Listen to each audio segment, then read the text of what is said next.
So let's talk about how businesses are tracked in Rock. And before we jump into looking at some screens, let's just look at how it's tracked actually in the data model, because understanding that will actually make a little bit more sense to you. So businesses are actually person records. Okay, so if you're familiar with the person table, it's the same table that we use for businesses. So these first two records, if we show what that table structure looks like in a very simplified way, you'll notice like there's Ted and Cindy Decker. And then the third item here is Cindy's Dress Shop. Okay, so this is actually a business. Now notice a business doesn't have a first name, it just has a last name.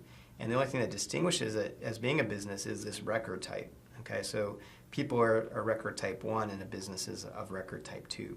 Now we do this because businesses actually share a lot of the same information as a person, and we want to report, especially around giving, in a lot of the same ways.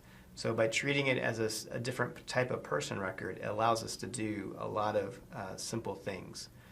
Okay, so now with that known, let's jump over and look at how we do businesses in Rock.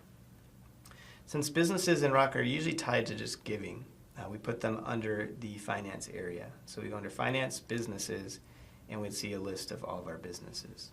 Okay, so let's go ahead and add our first business. And we're going to add this as Cindy's Dress Shop.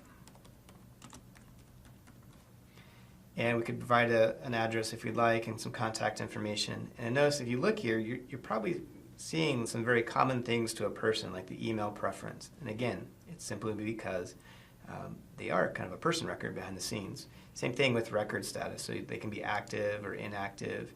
If we make them inactive, we give a reason. So a lot of the same things that you're used to with a person, you'll notice are the same thing with a business.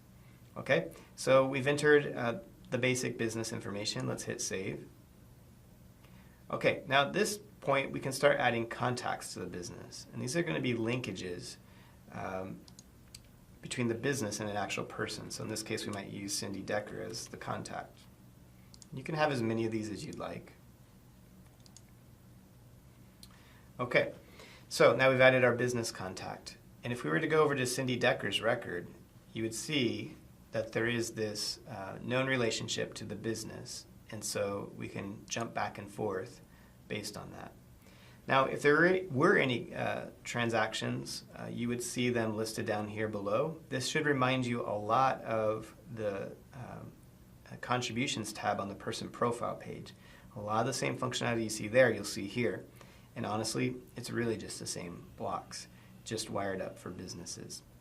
So that is how to do businesses within Rock.